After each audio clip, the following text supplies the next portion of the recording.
नमस्कार, मैं रजनीकांत, साथ में आप सभी का बहुत बहुत स्वागत है। बिहार विधानसभा उपचुनाव ये ऐसे परिणाम लेकर आए हैं कि बिहार की सियासत में तो खलबली है। चर्चा है कि क्या करें क्या ना करें। उन लोगों के लिए तो काफी बड़ी चुनौती है जिन्होंने तो कहा था कि बिहार विधानसभा उपचुनाव में सारी सीटें हमारी हैं। किसी ने तो कहा था कि बीजेपी टक्कर में नहीं है, जदयू टक्कर में नहीं है। ओवर कॉन्फिडेंस में भी थे, सब कुछ हो गया। बिहार विधानसभा में सबसे ज्यादा उपचुनाव में अगर किसी को तकलीफ पहुंची है या सबसे बड़ा नुकसान हुआ है तो वो राजद सुप्रीमो लालू प्रसाद यादव से लेकर के उनके बेटे पूर्व डिप्टी सीएम तेजस्वी यादव तक परेशान है। समझ नहीं पा रहे कि आखिर ऐसा क्या हो गया। राजद की पकड़ वाली सीट भी उनसे छूट गई और जहां पर बहुत कॉन्फिडेंस था कि हम तो जीत ही जाएंगे, वहां भी हार गए। तो ऐसे में चिंतन तो करना पड़ेगा। 2025 का चुनाव आने वाला है। झारखंड में ठीक ठाक सीट मिला है, राजद काफी उत्साहित। तेजस्वी यादव ने कहा है जो झारखंड में किया वो बिहार में भी करके दिखाएंगे, मगर 2025 का इंतजार कीजिए। और इससे ज्यादा परेशानी प्रशांत किशोर को है। अमेरिका गए हैं, राहुल गांधी की तर्ज पर ये भी अमेरिका गए। ये भी वहां जाकर के प्रवासी बिहारी और भारतीयों से कह करके आए हैं कि आप लोग अपने अपने रिश्तेदारों को कहिए कि वो जो है एक बड़े बदलाव के लिए बिहार में जनसुराज का साथ दें। जनसुराज का साथ तो मिला है और जनसुराज को साथ भी मिला है। अब साथ की बात हो गई है, चारों सीट हार गए हैं विधानसभा चुनाव में। अब वो अमेरिका में सूडान से तुलना कर रहे हैं, गरीबी से तुलना कर रहे हैं, जनसंख्या से तुलना कर रहे हैं, जापान से तुलना कर रहे हैं और कह के भी आ रहे हैं कि बिहार में कुछ नहीं हो सकता, बिहार एकदम फेल स्टेट। और ये सबको जागृत करेंगे प्रशांत। 4 सीट पर इनके बड़े बड़े उम्मीदवार उतरे हैं। हालांकि देखिए बहुत ही खुश है। 10% वोट मिला है, 11 जदयू को मिला है, उसकी तुलना कर रहे हैं। 20 राजद को बता रहे हैं, उसकी भी तुलना कर रहे हैं और मन मन मुस्कुरा भी रहे हैं कि चलो कम से कम मेरा 10% वोट बैंक तो आया। 70,000 वोट जनसुराज को मिले। और सबसे बड़ी बात है कि पूरे बिहार में क्लीनिंग पॉलिसीज लाने वाले, एकदम क्लीनिंग, व्हाइट वॉशिंग मशीन जो है, वॉशिंग मशीन में हर कुछ फींच करके साफ सुथरा बता रहे हैं। कह रहे थे मेरा जो उम्मीदवार होगा सबसे ज्यादा पढ़ा लिखा होगा। चारों में से आप शैक्षणिक योग्यता देख लीजिए, हम ज्यादा नहीं, क्योंकि पुरानी कहावत है कि जिसके राज्य में रहना है उसके राज्य में रहिए और छप्पर पे हाथी बोले हाँ जी कहिए।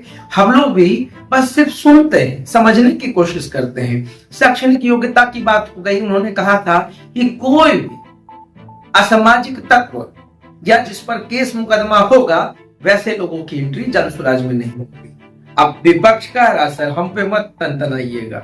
विपक्ष कह रहा है कि थोड़ा शैक्षणिक योग्यता के साथ साथ आपराधिक इतिहास भी देख लेते हैं। उम्मीदवारों के वोट तो मिले हैं, वोट तो कैंडिडेट्स को मिले हैं, जनसुराज को कितना मिला है वो बिहार विधानसभा 2025 में देखें। नीतीश कुमार पे काफी एग्रेसिव होकर के बोल रहे हैं, कहें कि हम तो शराबबंदी जो है खत्म कर देंगे और पूरी जो रेवेन्यू है वो शिक्षा में लगा देंगे। अब समझ में नहीं आ रहा है कि शासन शराब प्रशासन शिक्षा, मतलब ये पूरा जोड़ तोड़ की राजनीति चल रही है, रणनीति भी चल रही है। अब शराबबंदी से रेवेन्यू आएगा बिहार में, जबकि बिहार खुद पर्यटन के नाम पर सबसे बड़ा इंडस्ट्री है। अगर पूरे भारतवर्ष में अगर देखा जाए तो सबसे समृद्ध स्टेट ऐतिहासिक विरासत और सांस्कृतिक पर्यटन के लिहाज से बिहार है।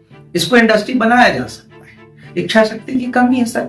थोड़ा बहुत भी अगर रिसर्च कर लिए होते तो पर्यटन के रेवेन्यू से बिहार का जो मॉडल है वो बनाया जा सकता है। नीतीश कुमार प्रयासरत है। अब उनके अधिकारी कितने प्रयासरत हैं हमको नहीं पता, वो प्रयासरत है, बहुत कुछ दिया है। राजगीर देखिए, हाल फिलहाल में हॉकी का सबसे बड़ा महाकुंभ लगा। एशियन महिला हॉकी चैंपियनशिप ट्रॉफी भारत ने कब्जा जमाया। राजगीर ने पूरे बिहार को दिखाया और ऐसा दिखाया कि चक-दे इंडिया हो गया। ये है नीतीश कुमार का विजन। जो सोचा था वो करके दिखाया।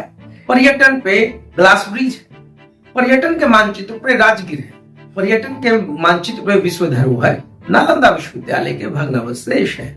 वो अलग बात है कि अधिकारी चाहते तो इसको बहुत ऊपर तक ले जाते, मतलब सिर्फ अधिकारी की बात नहीं करूंगा। अगर मंत्री जी चाहते तो बहुत कुछ हो सकता था और मंत्री जी को आजकल फुर्सत मिल कहाँ रहा है।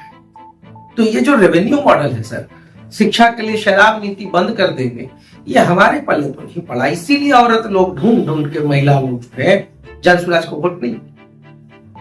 महिलाओं को लगता है कि शराबबंदी उनके हक में है, इसलिए बिहार सब कुछ ठीक है। राजद मंथन करे तो बात समझ में आती है। आप सूडान से तुलना कर रहे हैं, भुखमरी से तुलना कर रहे हैं, कर क्या रहे हैं? राहुल गांधी जब अमेरिका जाते हैं तो उनको भारत खराब लगने लगता है, और ये जब अमेरिका गए तो इनको बिहार खराब लगने लगा है। कैसे बिहार में एक सत्ता परिवर्तन कर पाएंगे सर, जब आपकी सोच में बस इतना ही है कि बाहर जाकर के बिहार को एकदम नीचे लेकर के दिखाना, एकदम फेल स्टेट।